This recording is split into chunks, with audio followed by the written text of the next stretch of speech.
Welcome to the Save Par Golf Podcast, where two average golfers talk about golf and things. I'm your host, Derek. I'm Dominic. We are currently on episode 130, and we have a very special guest today. We have Bo Watson and Shannon that co-authored a new book called In the Zone Secrets: How to Get in the Zone at the Flip of a Switch. Guys, thank you so much for taking the time and joining us on the podcast here. Oh man, thanks for having us. So looking forward to having some fun and hopefully just get people a little bit more dialed in their golf and their performance. Yeah, it's I think gonna we be could all fun. use that. So I think before we start, condolences to Grayson Murray's family. Oh yeah, That's absolutely devastating. devastating and definitely one of those eye-opening moments because I feel like people think golf doesn't mentally take a toll on anybody, but it does. For sure. And I remember when I heard it, I was super sad. And it's hard to believe something like that can happen, but I do want to take a moment and just like acknowledge him. And, he just won on tour in Hawaii. At Sony Open. Yeah. And we just actually heard about Lexi. She's going to be retiring here, and one of the other reasons was because of mental health. So yeah, absolutely, condolences to the family. On a little bit of a lighter note here, obviously you two kind of co-authored, wrote a book. This is it right here. Very fortunate to have you guys on the podcast. Thank you for signing them. Yeah, by the I mean, way. we got signatures here. Like, this is awesome.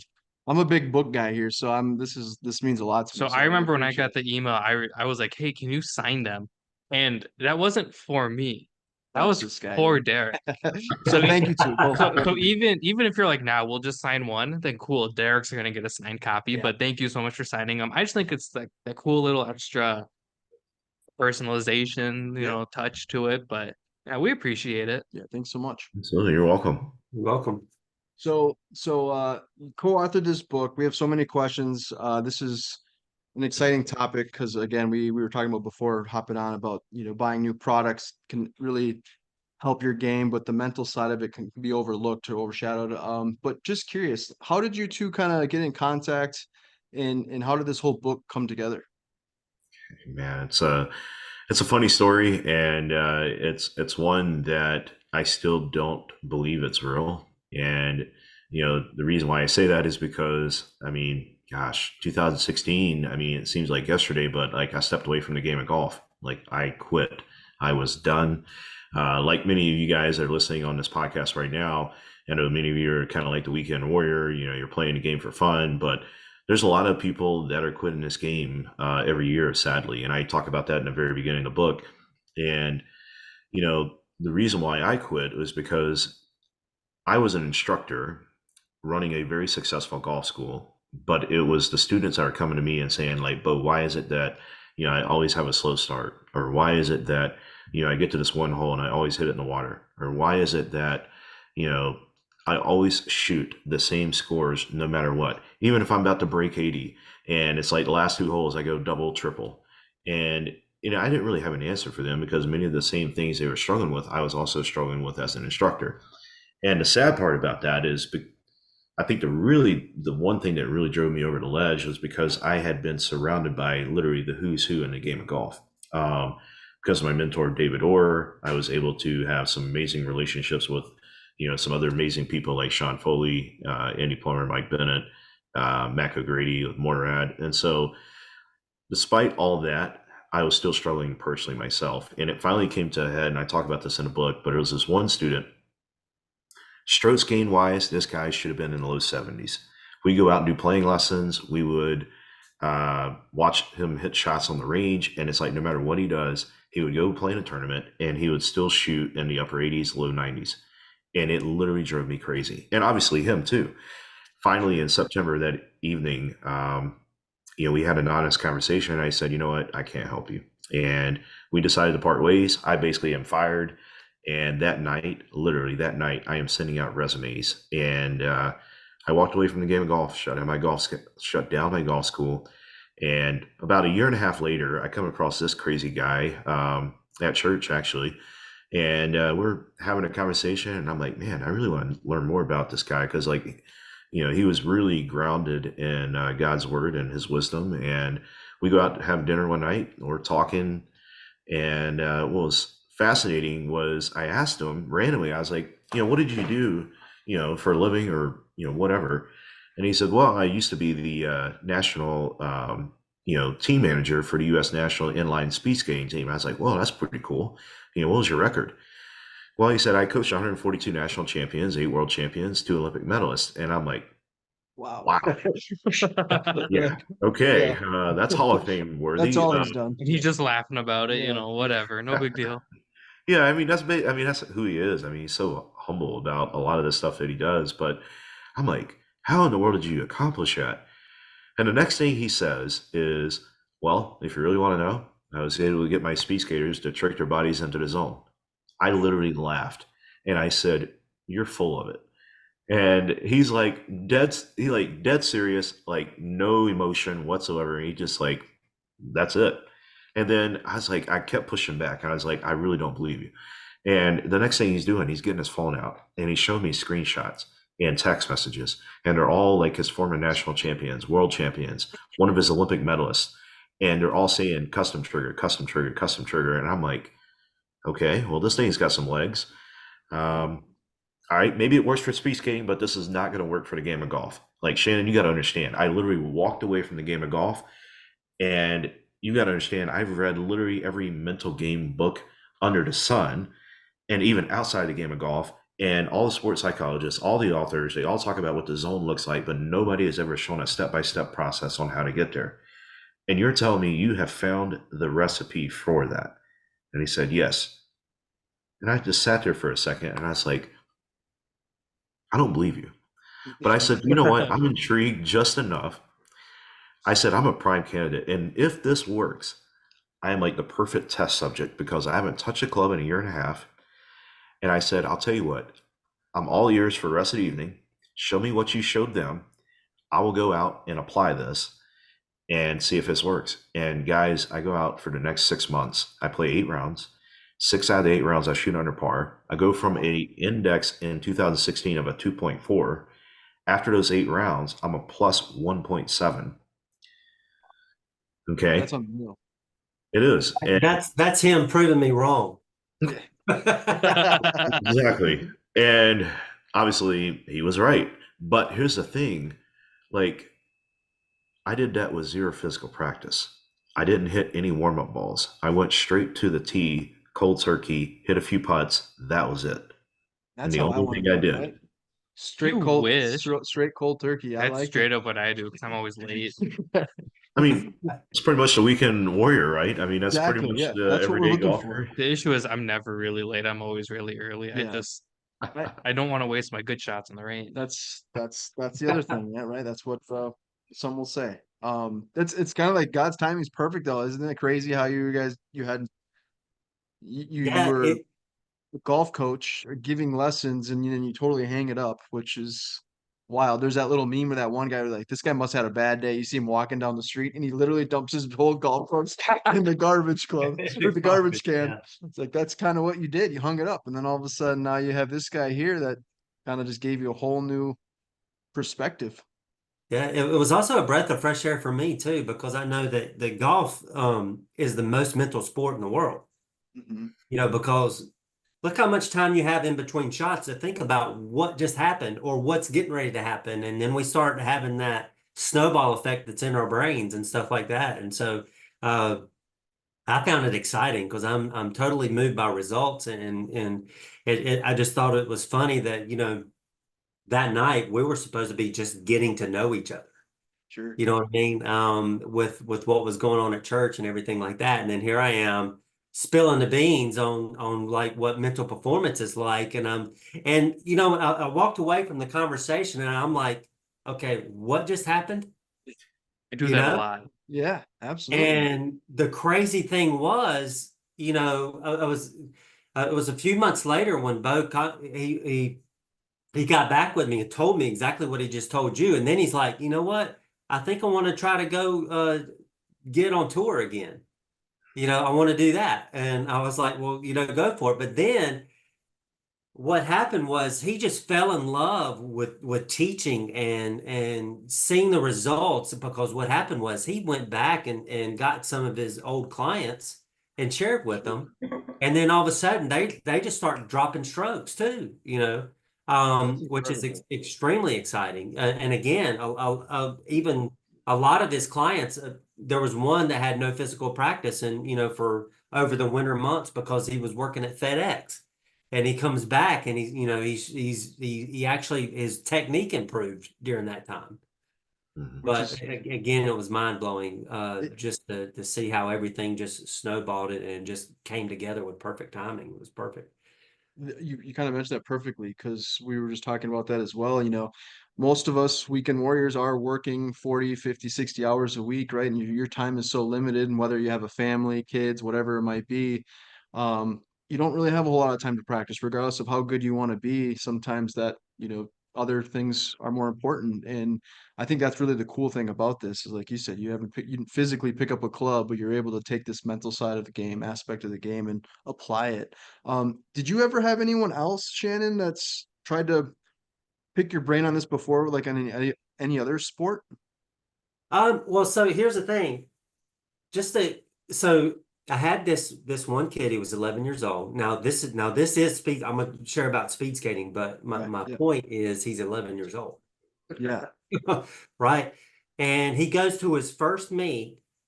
So speed skating is an odd sport. I just want to share that. It's kind of Yeah. like when it comes to practicing and stuff like that, it'd be like Duke going over to Carolina's practice and practicing with them. That happens all the time in Mm, speed skating. People go to other teams just to have practice whenever their team's not practicing, right? So we actually interesting. had skaters from other teams come to our practices. Because we enjoy it because it gives Sure. more competition, makes people work harder, and stuff like Yep. that. So what was interesting was with this kid, he was beating them by a corner or almost a half a lap in the long races, and almost a corner in the short races. He gets to his first meet, racing the same kids and other kids around the country. Those same kids were beating him over a corner, and then him almost getting lapped in the long races. And his parents are yelling at him, and you're not even trying, you're not doing this, not knowing that it's the mental aspect, right? So I pulled him and I pulled the parents aside, and I said, "Hey, let me spend some time with you to share is nervousness." I said, what's going on? He's nervous before this, and he can't. Well, it feels like he's sliding and stuff. And the same thing when it comes to golf. When you're nervous or you're frustrated or whatever, how are you holding the club? Are you swinging it the same way? What happens is because you've got all this stuff going on in your brain, it actually affects your coordination. The muscle Sure. sequencing slows down everything, and you can't hit the ball straight, or you think don't hit it in the water, don't hit it in the bunker. And all of a sudden, it's like that ball is like a magnet, Yep. going right over there, right?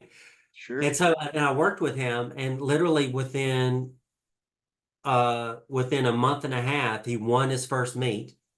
That Wow. year, he placed second at nationals. That's incredible. Crazy.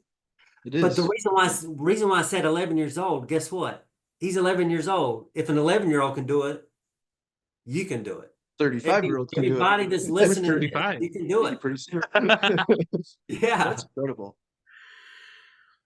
It's amazing going back to that, like how you said. Not to interrupt you. Yeah, go ahead. I've been sitting here this whole time just kind of taking it in. Soaking it up. I wish I would have known this like when I was in high school. I wish. So I am I a wish I'd known Uncle Harvey. notorious, I mean, fucking 11-year-old me, who cares? Um, in high school, I was a notoriously bad test taker. And I could do the homework, I could explain to you why things go where. I had like really good homework grades. I do it all, I could explain it. Then that test would come out, and I'm like, dumb. Same. I don't know math. Tense up, get all nervous. Yeah, and then like Um, my homework grade would be like a B, and my test scores would be like a D. so we would average it out to a C. Yeah, So we yeah, would yeah. pass, right? I was I in the wish same I boat. had known some of these, like, relaxation, the mental side of it a little bit more when I was. No, I'm not even like, I'm not 30. I'm not 35. I just turned 27. Happy late birthday to me, I guess. Um, but like, I wish I had known this like 10 years ago when I was, in high school.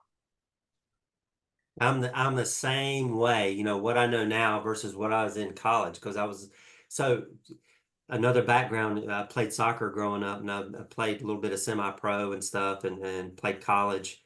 But what was interesting was I went to camp with a guy named Eddie Pope. I don't know if y'all familiar with him. And Name sounds familiar. I don't we know played why. soccer together at the camps. We were friends and stuff like that. But I was better than he was. But this was in, I think, our junior year in high school. But then he goes on and was a part of 3 World Cup teams. Oh, wow. And then the reality sunk into me when I'm sitting, I walk into, when you go to GameStop or something like that, right? Yep. And then you pull out the FIFA And soccer and he's on the front cover. you're like, I know that guy. I I'm used to like, beat him. ah! But I was the same way. I had that mental block that was in there. But when I discovered this and was going through and doing this, it helped me become a national champion and record holder in speed skating. It was like a flip of the, it's funny. We talk about getting in the zone of the flip of the switch. That's what happened for me. It's like things started clicking up here, and then the 6 inch golf course that we play in our head controls the 6 feet below. What's going on. And it just mind blowing. I wish I could have done that because I probably would have been a professional soccer player, and we would not be having this conversation. Well, that's incredible, and we definitely want to continue to talk more about the book. But so like, how long did it take you guys to, or like, where did it go with? What's it like co-writing a book? Because like Yeah, Derek and I co-hosting this, I couldn't imagine writing a book with yeah, that'd be you. kind of difficult. So one, yeah, how'd that work? And then two, how long did it take you guys to like finalize everything? I'm a hell of a writer. You're a good poet. Not poetry. Should have him barking at anything. Jesus. So first, Continue. I'm sorry. no, you're good. So first question was like, how long did it take us? Or The Derek, maybe you goal? could rephrase it because I kind of Yeah, interrupted. no, it's okay. So one, you guys kind of met, talked about what you're gonna do. So when did it click to be like, hey, let's do this together, let's write a book? And then two, how long like was the process from like start to finish once you decided that you two wanted to write a book? Oh, okay. Yeah, so basically, when we first got together and we started actually testing this out, the concepts and stuff, funny enough, was in the very beginning, we started working with LPGA Tour player Sandra Gao. And this is one of our very first true success stories.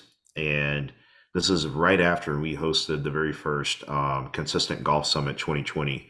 And so this is when we launched the beta version of the program, had 151 golfers go through it. Out of the, I think it was 111 that we followed up with and made contact with, within, I think it was 45 days, they dropped 5.1 strokes. And this is like the beta version of everything that we're teaching. And right after that, we get in touch with Sandra Gao, and we find out that she had a wrist injury in 2019, I believe. And so she couldn't return back to competitive golf. And we're like, hey, look, we'll show you how to supplement your physical practice, because she told us that she could only practice physically 15 to 20% of what she was doing before her injury. So, like, just put that into perspective. Like, you have a tour player that is literally spending, normally 5 days, if not all 7, every single week, practicing more than 4 to 5 hours on average, right? And she's only probably doing maybe a day's worth out of that entire week. And so she's like, I don't even feel ready to return back to competitive golf. I'm not hitting it well. Like, I just don't even think I'm going to use the 5 exemptions gifted to me by the LPGA Tour for the season. We're like, hey, look, we'll show you how to supplement the physical practice with mental reps and everything we teach. Literally, I get an email back within 3 weeks, and she said, guys, I've made it hole in one. I'm making more putts than I ever have. I'm like really excited about my game. I just signed up for the Scottish and the British Open. And that was 3 weeks from then. So she goes and plays her first round, and over a year off from competition, she shoots 3 under, and she's in a tie for third place in her first round back in over a year. Like, that's unheard of in professional, like sports, anything, In right? general, yeah, exactly. So she makes the cut in both events. And that was kind of the springboard for us. We started working with more clients, more one-on-ones, stuff like that, group. And I would say the book process is probably about a 4-year project in the making, in conjunction with our updated training. And So yeah, it's been a long journey. I've heard writing a book is very difficult and time consuming. Would you guys agree with that? Oh yeah. 100%, because we've got over, I think, what is it, Bo? Is it like 12 pages of references in the back, of all the science that's been coming in, and a lot of new science. And so when you write a book, in with what we did, we had to make sure, number one, that we're going to have to pass the litmus test, so to speak, of everybody's, knowledge and, and stuff like that. Well, they're saying this. Well, I'm gonna go look up that case study, or they're saying, and all this stuff. And so we had to be very meticulous and detailed going in, and doing it and getting it written. And literally a lot of the research, that even because it's coming out yearly, new stuff as far as mental gains and stuff like that. And even we use from neuroscientists to all kinds of different just people when it comes to the sports. And so, yeah, we had to really get dialed in on all that, and understand the science behind the stuff that we're saying, Sure. Yeah. Should we get you on tour? Yeah, I'm gonna put all these in practice, and then we'll have an episode 2 with you guys, and we'll see how I'll report back. Derek will be on the PGA. Here we go. Every single event. Maybe I'll be on the senior tour at that point. We'll see. You never know. But hey, How old is we going on the senior I tour? think it's 50 or 55. Well, I mean, think. you got So 20 I got years. some time. So the basic outline of the book: Section 1 is how we got here. Section 2, the lost treasure found. Section 3, identity shift. Section 4, how to thrive in competition, and Section 5, execution. And then if you want to just kind of give us a broad insight of each section. Again, I've read most of the book. We don't obviously want to give everyone all the pertinent details, but we definitely want to get everyone, familiar with what you guys are trying to do and some of the secrets that are in this book. So, one of them is uh, imagination over positive mindset. That's something that I definitely want to talk about. I think that's really crucial to your weekend warrior. But can you just kind of give us like the insight of the basic outline of the book? Yeah, absolutely. So how we got here is kind of summed up in what I shared earlier in terms of like how Shannon and I kind of came together. And, Yep. Sadly, the National Golf Foundation came out with some research, and I think it was like in early 2000s, but basically it's still true today.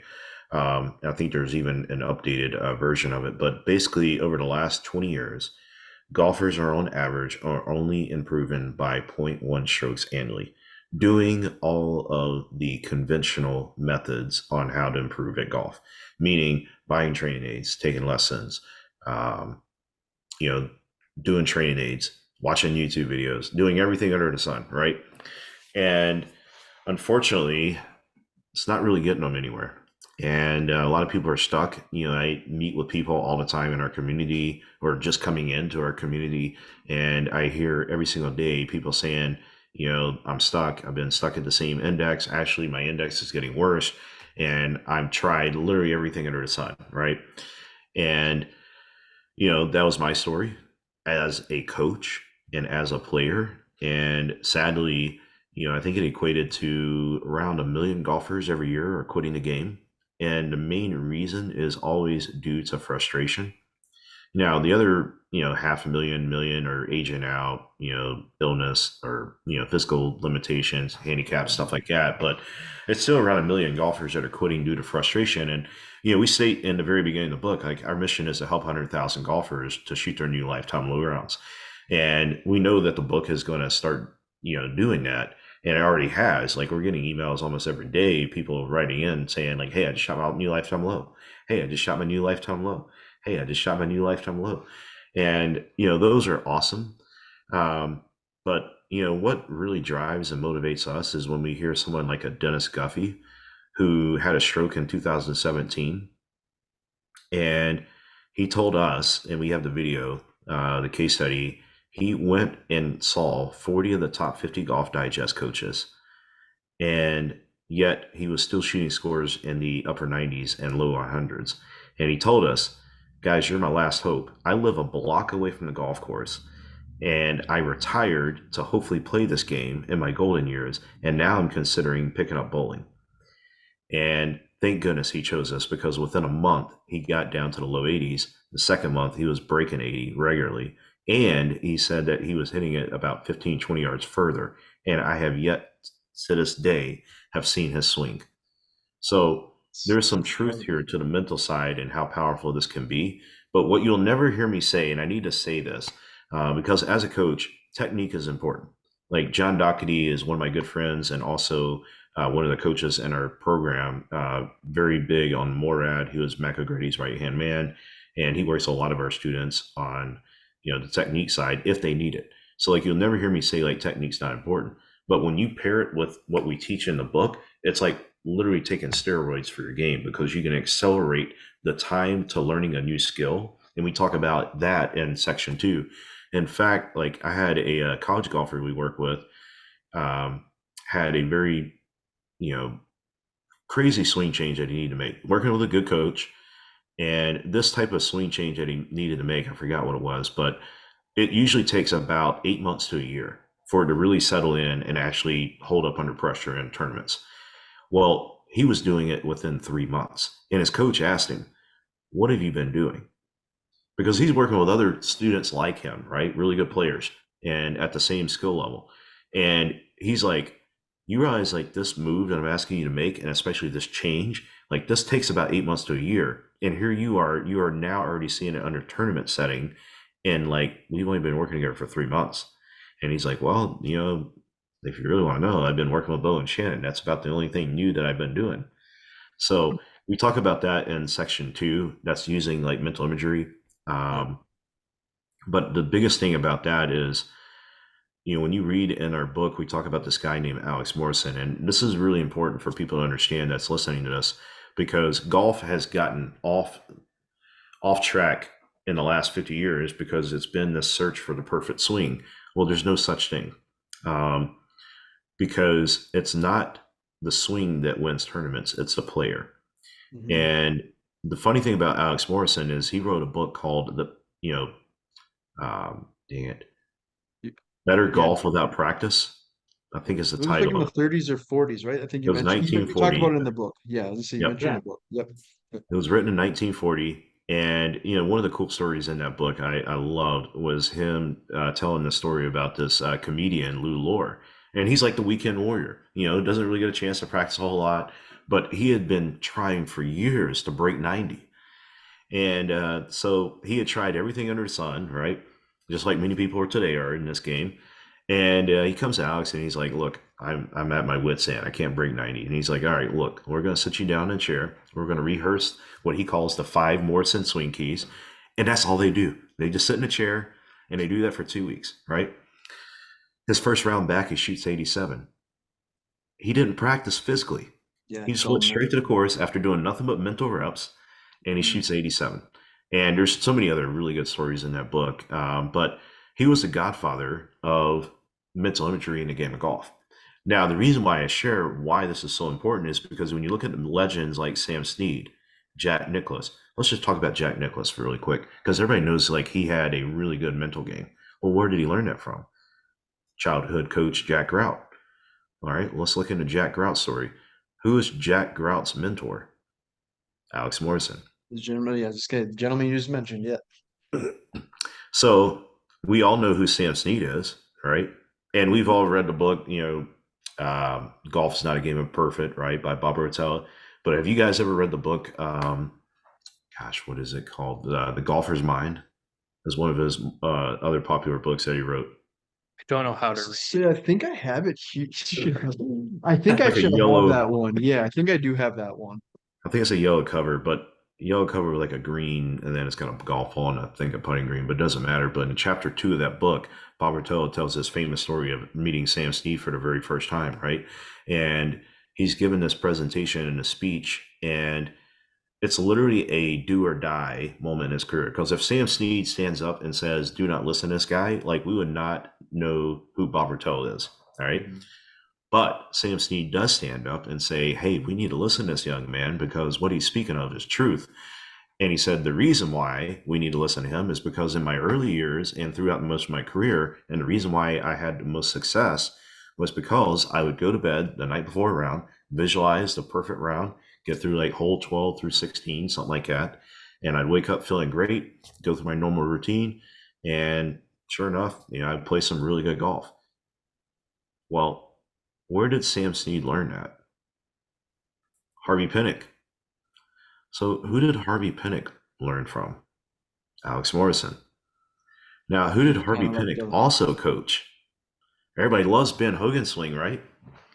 Oh, yeah, the 5 fundamentals, right? Everybody's all about Ben Hogan's swing. Like, he's got the secret of golf, and everybody loves the swing and everything else. But here's the thing. I came across an article, and we were researching, writing a book and stuff. I think it was in 1947. It was a Times article, and New York Times. And Ben Hogan personally stated the name Alex Morrison in the article. And when I saw that, I was like, oh my goodness. Like, this right here is like the secret. And it's like the one that is the one thing that probably Ben Hogan never really, shared with anybody publicly, but he did in this, and I couldn't believe it. And I was like, this is the answer. This is why he really succeeded, because he used mental imagery. If you look on the LPGA Tour side of things, Mickey Wright's one of the best ever on the LPGA Tour, Hall of Fame member. I think she has the second most majors won. Who was her coach? Harry Pressler. Well, you guys know the common denominator here. Yeah. Mentor, Alex Morrison. So I say all that because we laid a groundwork and a foundation for, why the game's greatest have succeeded. You look at Phil Mickelson and especially Tiger Woods. We talk about this in the book. Tiger Woods, the reason why he made some of the most iconic putts in history of the game of golf is because he shared this in his book, and he also shared it in a clinic. But he said, when I'm doing my routine, I look, I take a picture, I do another look, take a picture, step up over the ball, one final look, take a picture. All right, Tiger, putt to the picture, like Papa used to say. Guess what? That's mental imagery. So we talk about that in section 2. Section 3 is where we actually bridge the two together, which is what stands us apart from everything else out there, and that's psychometric training. That's where we start introducing the custom trigger, and that's really the secret to getting into the zone. And identity shift, we can talk about that, but that's super important. That's how we get people out of shooting the same scores every time. People that are stuck like shooting in the mid 80s can't break 80. That's how they get their breakthrough, is we actually speak to the identity piece. And then the next piece is just playing around. And, you can have a plan, but it's your response. Like, you can go out there, you can do all the right things, but when things aren't going your way, how do you respond? How do you make the most out of the potential that you have for that day's round? And it's like, one of the chapters we use a quote by Jack Nicklaus. He says, the swing you show up with is, that day's round is the one you play with. And there's a lot of truth to that. So that's kind of like a quick synopsis, I guess you would say, of the book. But, obviously there's a lot more detail and more things than that. But yeah, it kind of gives you a quick overview. Sure. Shannon, is there anything you wanted to hint on? Because I know, like, talking about the triggers, there's, when you talk about the flow state, there's 22 triggers. There's different, from internal triggers, external triggers, creative triggers. Is there anything that you want to kind of add on to the regarding the triggers, or anything else that you can add to it? Yeah, because think about this. A lot of times we don't find out the secrets to all these phenomenal athletes until they retire, because they're not going to share it, right? Sure. And most of them it's mental imagery. It's like what Bo was just talking about. And what's amazing is when you're doing mental imagery, number one, you're creating because you're first and foremost, your brain doesn't know if it's what's real and what's not when it comes to mental imagery, or if it's physically doing it, because it's working with the motor sensory of your brain, right? Mhm. And it affects it helps your confidence. You can do rehab, you can do strength training and all that stuff, and so so here's the thing. So custom trigger. Let's just kind of bring this down to earth where it makes it simple for everybody to understand. Sure. How often have you had a conversation about your favorite food? right? Pretty free. We normally mention at least once on the pod. I love tacos. Yeah, we I tacos are Yeah, great. Yeah, yeah, we yeah. talk about it pretty frequently. And like, what's your favorite taco? What's the one? oh Me is carnitas tacos with a little birria. cilantro. Yeah. Oh man, Birria. that sounds good. That sounds good. So let me ask you this: when you talk about those, does your mouth water? Yes. Yes. And that's because you've responded to it, right? There's a physical response to something that you've done. You know, what you've done some things mentally, you thought about it, right? You went there and then you physically ate it. And then what happens over time is, after the first time you have it, sometimes your mouth may not water when you think about it, but the second time your mouth, third, fourth time, so Sure. what happens is we're creating that habit, right?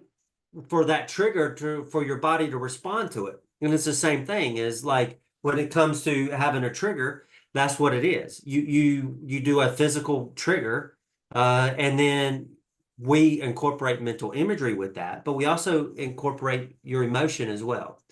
Sure. When it comes to mental imagery. So just I'll give you a huge secret when it comes to mental imagery to make it real. We want to we like to say 7 senses, not just 5, Yep. right? Your 5 senses is what? Taste, Yes. hear, Yep. Smell. smell, feel, Yep. you know, Sight. and, vision, Yeah. and Yep. all that Sight. stuff. Yep. So we add 2 more to what our physical senses are, and that is limb movement.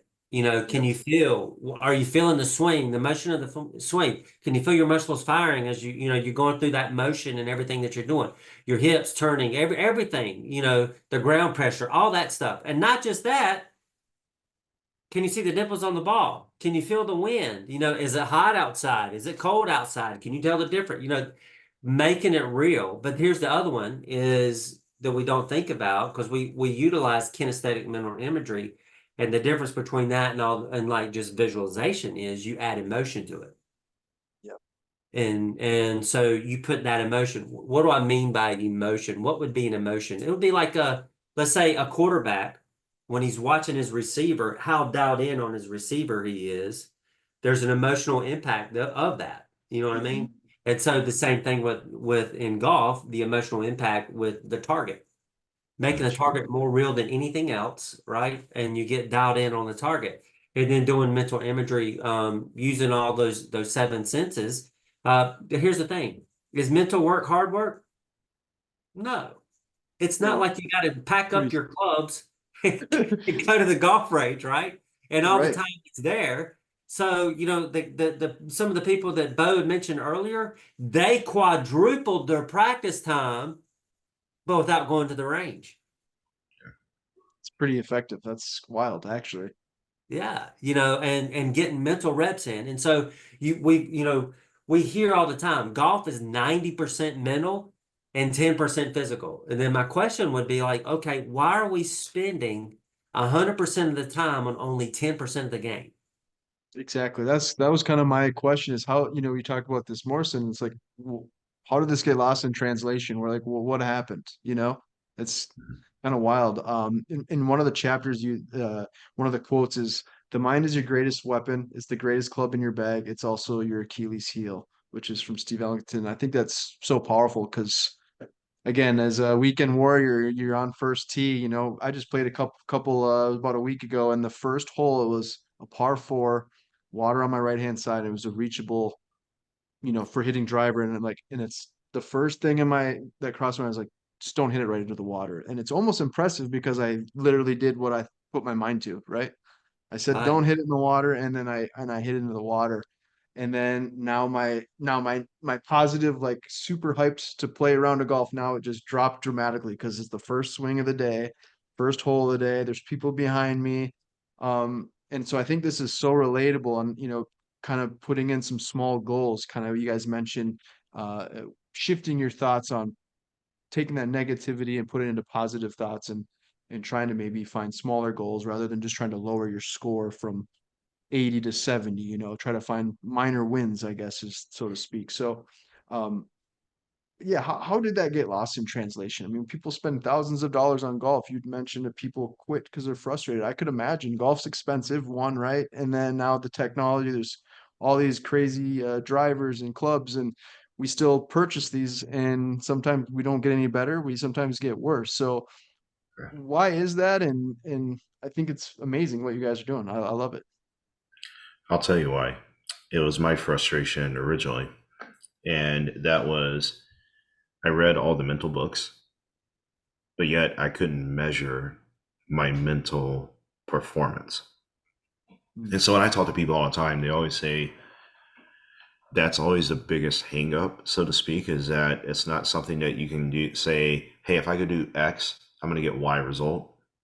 And so I think that's the biggest reason, is because anybody can go on a TrackMan and work on their swing. And this is why, like, you'll never hear me say like technique's not important, because it's great to have something that is giving you feedback or giving you like, hey, you just hit that shot, 170 yards with your 5-iron, and then 3 swings later you make an adjustment to the technique, and now you're hitting at 185. Boom, dopamine effect, so to speak, right?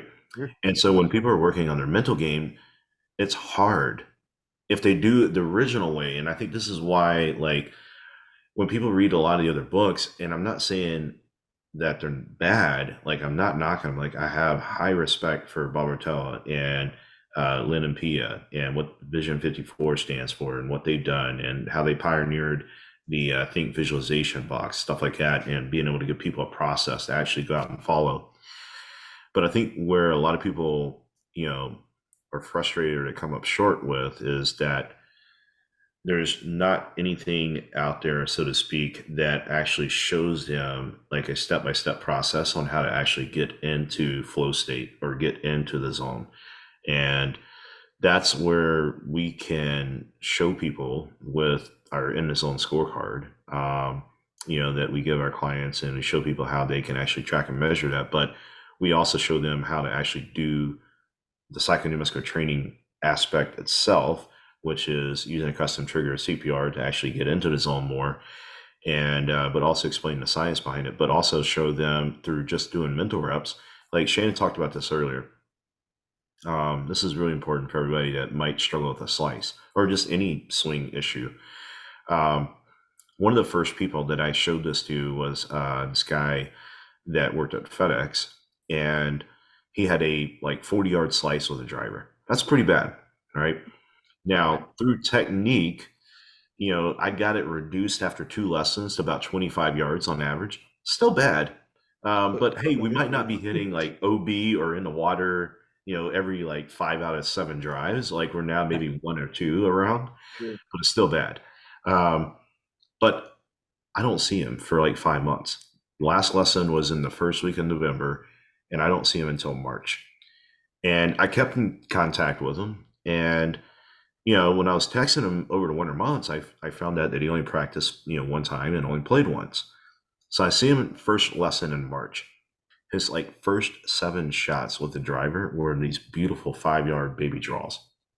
And he's also hitting it about 20, 30 yards further. And that's something I didn't mention in the book.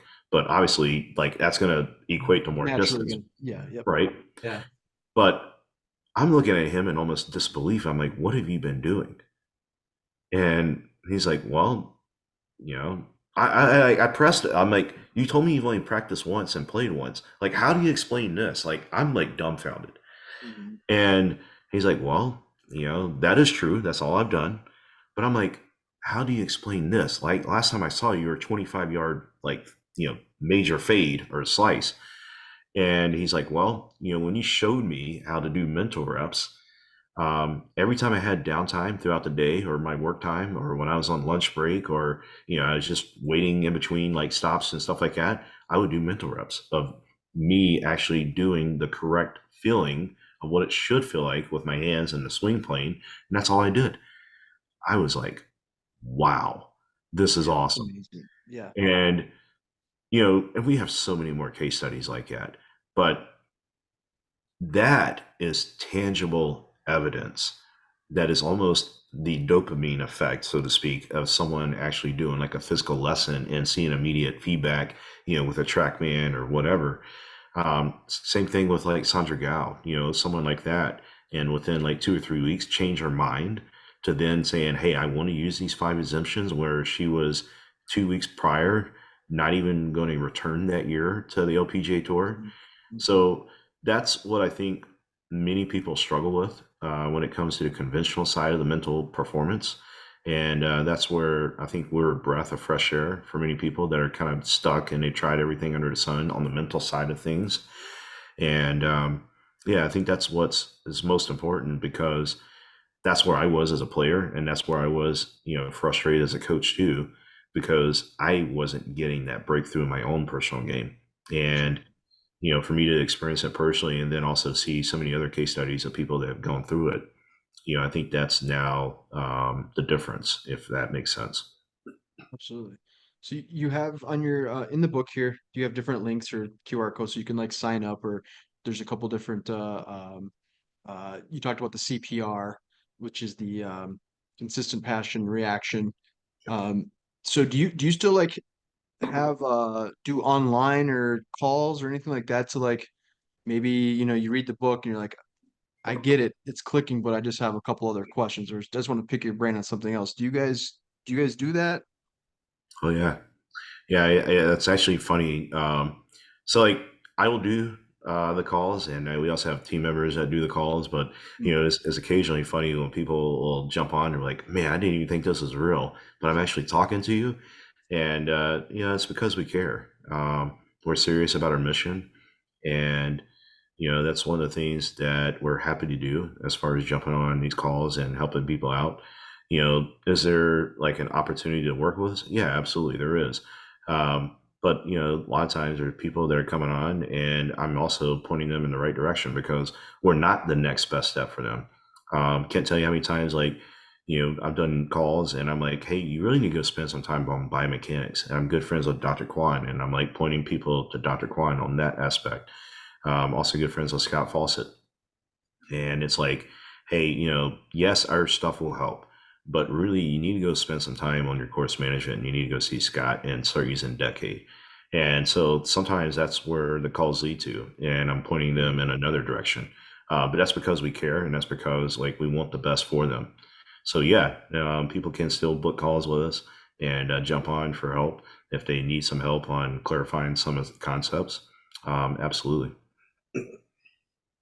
So I've been sitting here kind of just thinking, soaking all this in, because I am definitely the golfer between Derek and I that maybe needs a little bit more help. I'm not saying you don't, but I do. We both definitely need help, that's for sure. But yeah, No, I would agree. I have Maybe broken a little 90 bit. once, and it's the highlight of my life, and I'm going to keep it that way. Um, we've had on some like really great mental side guests, right? First one would be Evan from the Par Train. I don't know if you're familiar with him. He has a podcast all about the mental side of golf. We love Evan. Yeah, he's good stuff. And then we had Dr. Saul Miller email us, reach out to us. We read his book. He was on. And from Evan, we learned that I don't have a mental game.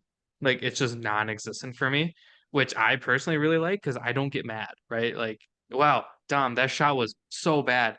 That's fine. I'll get it the next time. No high, no low, really. It's just It's very just like cruise control for me, right? Um, and Dr. Miller was saying that that's really rare, but really common in like professionals. I'm about as far from professional as you could get. Um, so with everything that you guys are talking about in the book, obviously that we've been talking about tonight, how would that impact somebody like me who doesn't really have the mental side of golf?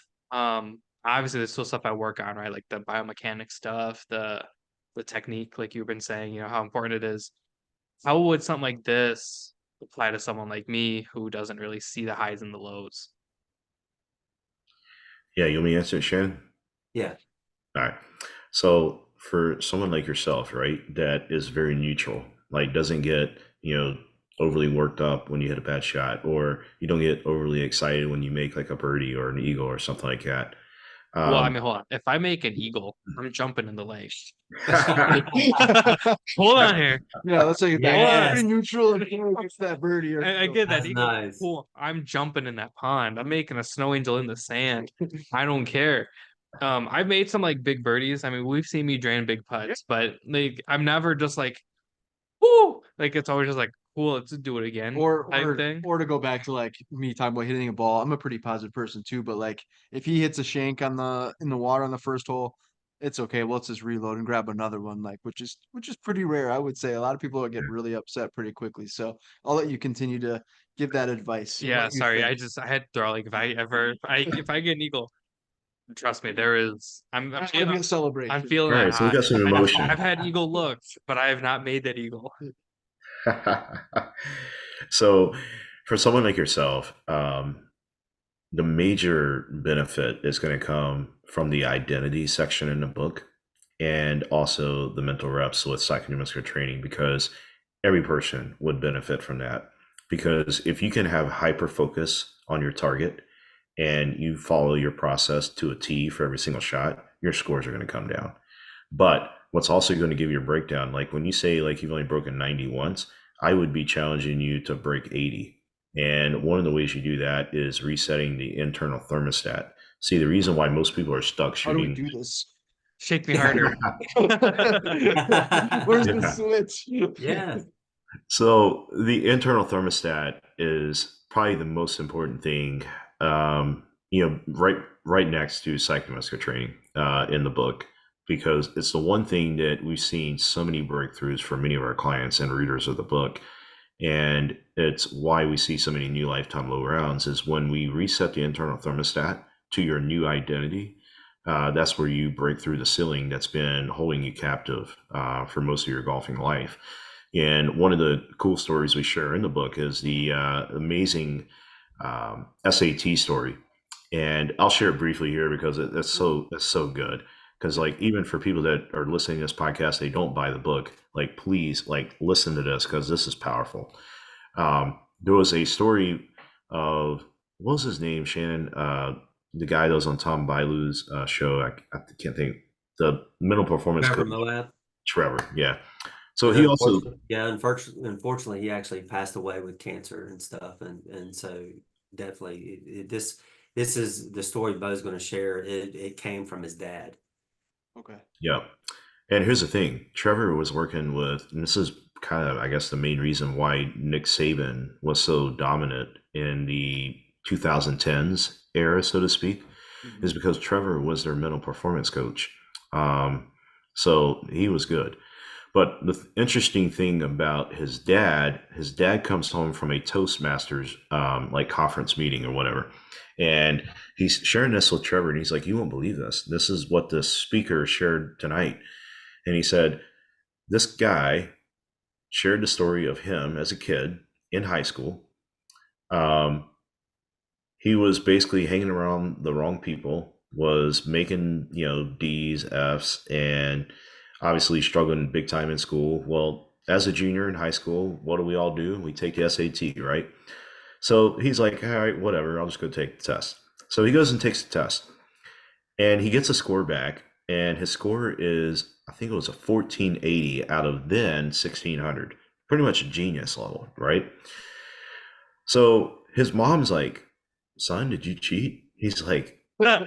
well, My mom would look at that. You So, do the same so thing, I mean, well, Rose? first of all, we take the ACT Yeah, here, yeah.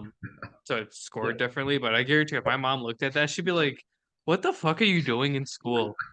And my mom's a teacher, and she'd be like, This is how this is "What the hell are you doing in school that you can score a 1480?"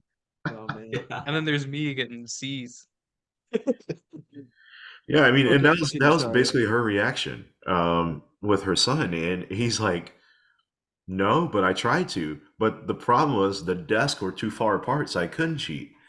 And so, at this point, he's like, wow, all right, maybe I can do this. And so he cuts all of the bad friends. He starts sitting in the front of the class. His teachers are like, well, maybe we missed a boat on this kid. Like, we need to really start pouring into him.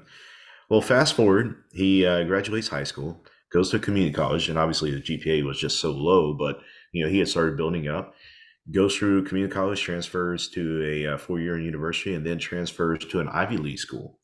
Well, he goes on and becomes one of the most successful CEOs of one of the most successful magazine companies in the world.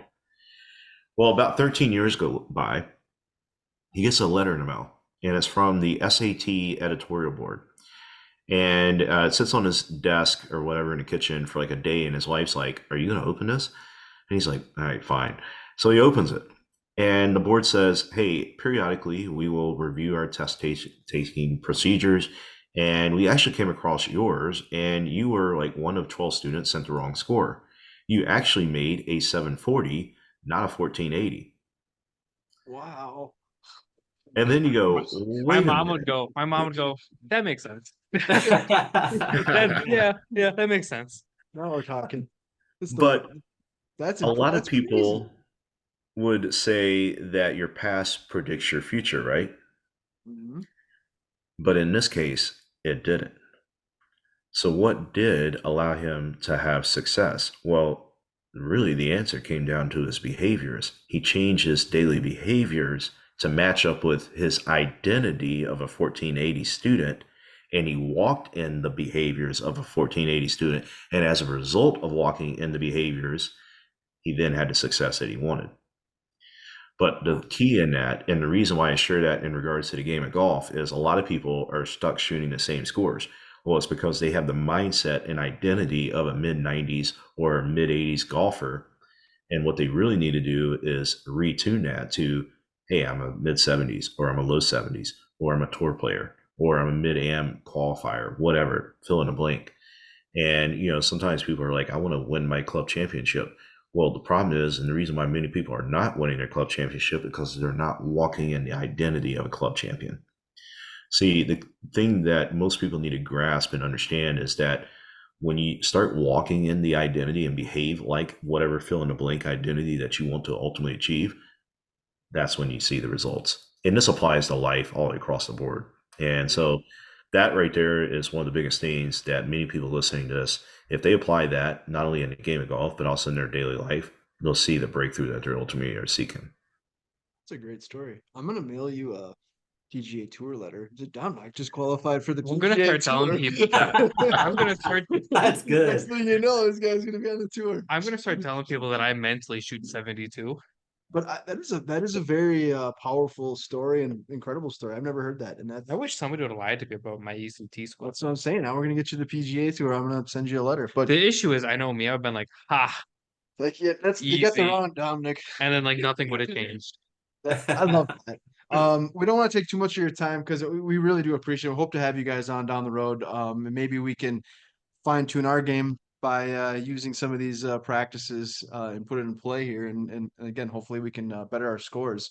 But I was gonna say, is this something like for me coming up with small little goals, like if you are going to the driving range, whether you're not or if you are, but for me, if I am going to it and spending a bucket of balls to go hit balls, is that something to visualize, like play it as if you're playing a golf hole, instead of just because that's where I think sometimes you go to the driving range and you're like, I don't want to ruin all my good shots. Well, your mind, you're not really worried about, you're hitting so many balls, or you're not worried about hitting it right down the middle of the fairway. So sometimes you are hitting the ball better in the, in the driving range.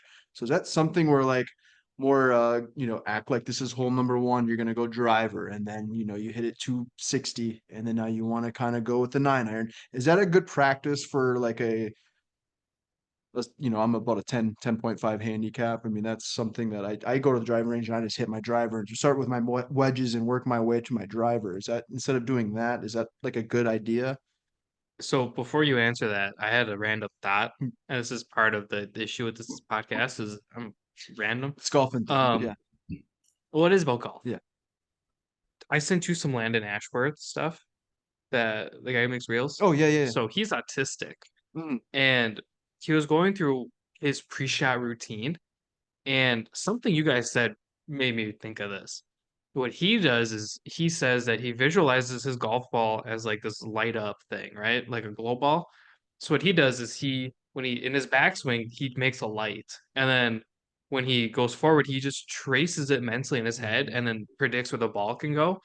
And then the dude dismantles. He's a very good golfer. Yeah, he dismantles like golf courses for fun. Like he's like, what's the course record? And then he'll beat it by 4. Mhm. And all he does is he basically traces in his head lights with his golf clubs. And I thought that was super interesting. I don't know what It could certainly I don't know pertain to what that, yeah. happened to make me think of that, but well, that was really interesting. And again, that's the mental side of it. You can go back. Oh, I'm that's Oh, sorry. no, that's not mental at all. imagery. Yeah, it's What mental was that? imagery. It's mental imagery. But we would Mhm. also add, getting the feel of the swing on top of that, because then you're even that much more he's gonna get for him, he would actually get a lot more dialed in on everything when it comes to his mental imagery with that. And the tracer and seeing the shot trajectory and stuff, and then but getting detailed, like, okay, where did the ball land? How far did it roll? And stuff like that as well. Was there wind? And getting that dialed in. So 100%. That's the reason why he did that. And to incorporate that same thing with your question, Derek, would be this. When you're out on the range, do mental reps before you do your shot. Go through, do your visualization. Here's the thing. It only takes like what, 5 seconds to swing, maybe not even that. And just Right. do mental imagery of that. But you could take what the gentleman that you mentioned before, Dominic, about the tracer of the ball, do the mental imagery, feeling it, and then the tracer. But here's the thing: fix your shots too. If you hit a bad shot, go back mentally, fix that shot, and make it perfect. When you do mental imagery, you never visualize that you're going to hit it in the water, right? Yeah, you don't You want don't to want do to do that because what happens is it becomes a self-fulfilling prophecy. And that happens over and over again. We actually there was a Jacqueline Hernandez, who was a down here snowboard cross person, who visualized and kept seeing herself fall in a corner over and over again. She was in the Olympic Games. Yep. And then she was taking one of her practice runs or qualifying runs, and guess what? That same corner that she kept visualizing over and over again, what her muscles started getting tense, and she started, getting shaky and stuff like that. And the same thing, she fell in that turn, but unfortunately, she did. She got uh, had a concussion and had to leave the games. But then that's what I mean. Fix those shots. We want to come out of we can come out of a negative situation, but always make it positive and do it over and over again. And I love what you said. Yes, you want to put healthy pressure in it because it's whether you're shooting holes or stuff. We always tell a lot of our clients, when it comes to do you have a warm up? Well, do you have to think about your warm up? Well, it's not a routine if you have to think about it. So make it a routine, because then it's less pressure that you have to do going into your game, right? And then, like, let's say uh, play the first 4 holes of mentally on the range Yep. going through. And then when you stepped up to the first tee, guess what? It feels like you've already played 4 holes. You're ready to roll, right? You're not necessarily nervous. And if you are nervous, you're playing in a big tournament, you got to reframe that, because nervous and exciting is it has the same exact stimulus. You're like, stimulus, what do you mean? Well, when you're nervous, what happens? You got butterflies in your stomach, clammy hands, visions of the future. Am I going to do this? Am I going to do that? And all that's going on, raised heart rate, and all that stuff. Well, then the same thing when it comes to, let's go the night before Christmas. How'd you feel? It was the same thing, right? Clammy hands, visions of the future. Get But if excited. we Yep. frame that Yep. and start thinking, all right, this is exciting, this is exciting, this is exciting. When you're doing your mental reps, like let's say, you're going through and doing your mental imagery on the golf range, and you're saying, all right, this is exciting, this is exciting, this is exciting. That'll totally reframe it. And then all of a sudden you're stepping up to the first tee and you're just confident as ever been. You got that neutral going on in there, right? Well, I'm So going to use those, just and I'm going to report back to both of you. Like I said, I mean, it definitely checks out. I think being just positive in general is a huge, uh, in all walks of life, in every aspect of life, positive, it rubs off just like negativity. So I think that's one thing too. My buddy went out, played golf, and he doesn't get out very often. One, his expectations, we sometimes put that, I want to break 70 or break whatever. And it's like, one, you haven't golfed very often, which normally you're not going to probably do that unless you've read this book. Then maybe it's different, but again, you hit a bad shot, and now it's like his whole round is just kind of completely shot. And then now it's like, okay, don't chunk it. And what do? You chunk it. So it's like Yeah. And that's why people quit. Like you said, it's, why would you want to spend $60 or $70 on a round of golf to suck at golf and then, lose? I was thinking about this earlier, and I don't take this the wrong way. If more people quit golf, wouldn't that make tee times cheaper? That is, yeah. Well, I don't know if it make it cheaper. Well, like, it won't be as busy. Well, like in California Definitely right won't be as now, busy. nobody can make tee times Yeah, because there's like a whole like StockX for tee times. people Like, are booking all the yeah. tee times and reselling them. I was thinking about that earlier. I'm like, would it be such a bad thing if more people stopped playing? For some of us, yes. Not for you guys, but for us, maybe, yeah. But no, that's Jeez. Hey, can we hit what you said? Because I noticed that you mentioned this several times, like don't hit it in the water or don't chuck it. yeah, Those are Let's. Derek's big fears. That and he hates greenside bunkers. yeah. Those are also kind of a pain in the Oh, butt. okay. Yeah. Awesome. So let's do You're this. welcome. They're gonna fix Eric, we're you. gonna Yeah. we're gonna make an experiment. Fix it. Okay. Okay. All right. So from now on, you're the worst hole that you can think of that greenside bunkers. From now on, start saying this is exciting. I can't wait to do it. I'm hoping I hit it in the Yeah. bunker so I can get out of that bunker. You're gonna have so right? much Yeah. fun at the beach. Yeah. So here's like the thing. There's a Yeah. neuroscientist that's done over 12,000 brain scans. Okay. And one of the things that he found out when it comes to the word don't is you're creating a second target in your brain. We don't realize it, but we're creating a second target. Like, for example, if you take a downhill skier or a mountain biker, if I was teaching somebody how to mountain bike, I wouldn't say don't hit a tree. Because then what happens is they see the forest. Yeah. Right? Instead, you say stay on the path. Stay on the path. So then that's why the path has to be, or the target where you're aiming for has to be a lot more stronger than the don't. Okay. The don't is a powerful word because that's what 90% of the golfers do, right? Use the word don't. Don't Yeah. chunk this. Don't drive in the water.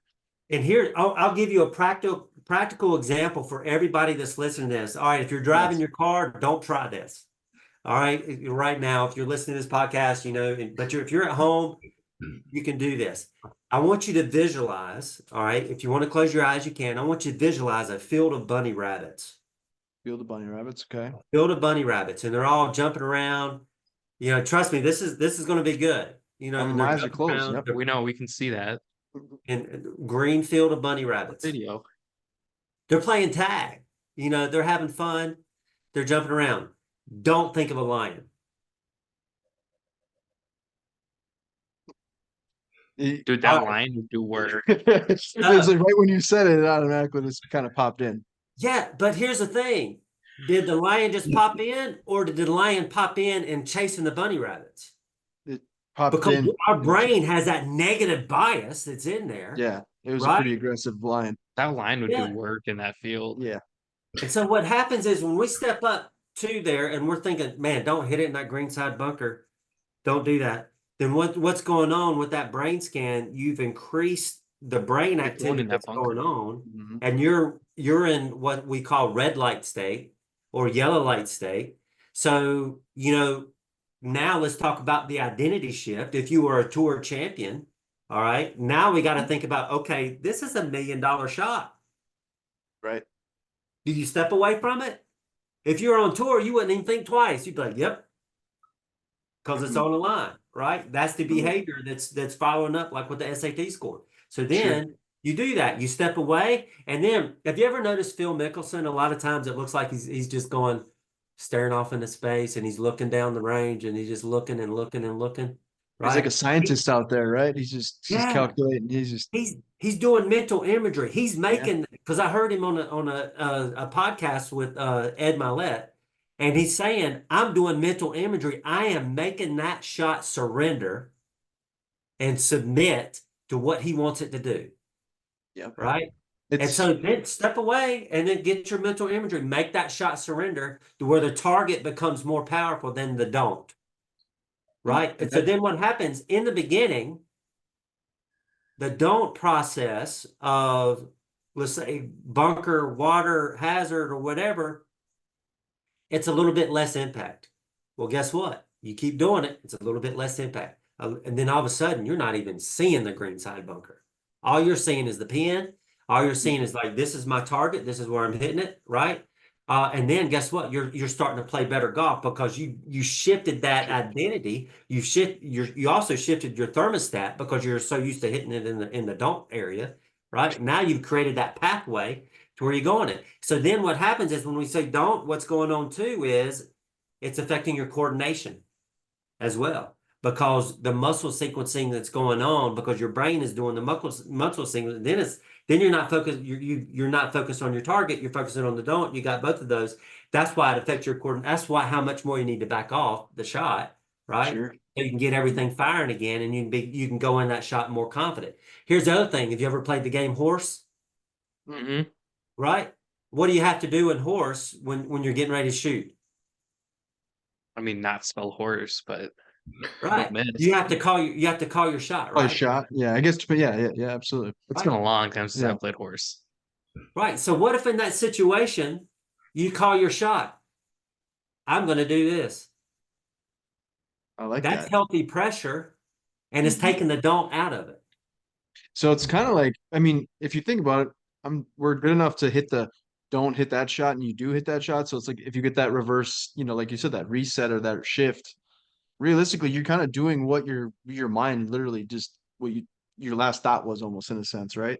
So it's like if you Yeah. can shift that thought on the don'ts and just worry about focusing on what you want to do, Yeah. I mean, you should be able to do that, right? Because it's kind of impressive that you're actually hitting the shot that you didn't want to hit because it was the last, thought in your Yeah. before you hit the ball. hmm Yeah. Yeah. I That's just why you want to got hit the to. ball.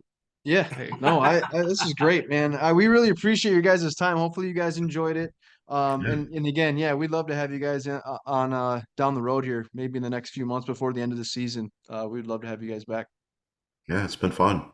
That'd be awesome. And like to hear back, test it. Yes, Test it. yes, Prove Absolutely. us wrong. Prove us we're wrong, gonna. right? Yes, no, no, I don't. I wanna make sure I've broken 70 a few times, but again, like you brought that stat where it's 0.00 whatever in the beginning of the book about how most people aren't really improving. It's very subtle. That's kind of me too. If I'm in the 70s, it's normally once, maybe twice a year.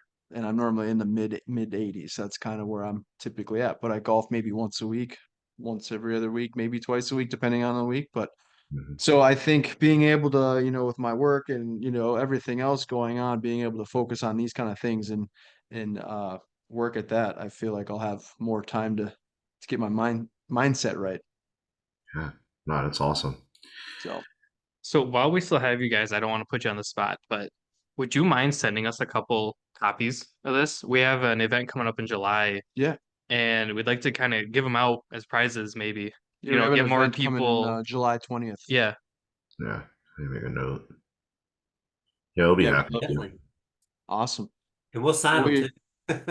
yes, yeah. Make sure you sign them. I think That's that awesome. would be like A great touch. no, like a great prize for somebody, right? Because maybe they're struggling and all of a sudden, like you guys were talking about, you guys met at church. I'm not really a churchy type person.